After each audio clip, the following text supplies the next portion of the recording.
Kumusta na po ate? Anong balita? Bakit shot lang dito eh? Mamaya babaero lang tayo. Mamaya babaero lang tayo dito sa Qatar. Oh, grabe ka na. Oo.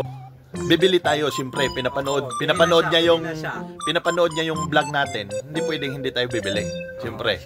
Kabayan natin 'yan, Pero masaya na ako na yung kasi bibili siya. Masaya. Siyempre, bibili tayo. Oo naman. Si Mrs. nasa ano lang, sa Pilipinas Sa ngayon. Pinas din? Oo. Shoutout mo si Mrs. Kumusta na po ate? Anong balita? Bakit shot lang dito eh? Mamaya babaero lang tayo dito sa Qatar. Oh, grabe ka naman. Oo. Should be sasama ka sa kanya. Paano yun? Babaero? Oo, mamaya dito silip-silip babae. Oh. Bakit di ko sa Pinas? Should be sasama sa kanya. Ay, naku po. Tanggalin ko na to, di ko na to bili. Hindi, bibili. Joke lang.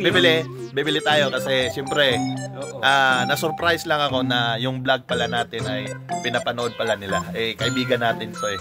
Pabalik-balik na tayo rin, kilala na tayo. Kaya, I was just surprised na pinakita niya sa atin na nakapalo siya sa Facebook natin. Siyempre. Oo.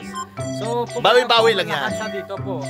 Masaya ka na lang tayo dito. Maganda dito mga kabayan. Maganda yung mga binta nila, mga jacket. Mura lang. Yung mga t-shirt. 3-5 lang yung t-shirt natin. 3-5 pag dito sa online. Pero pag pumunta na dito, 10-15. Lugi. Mamaya lugi ako. Okay, thank you. Pare, ito yan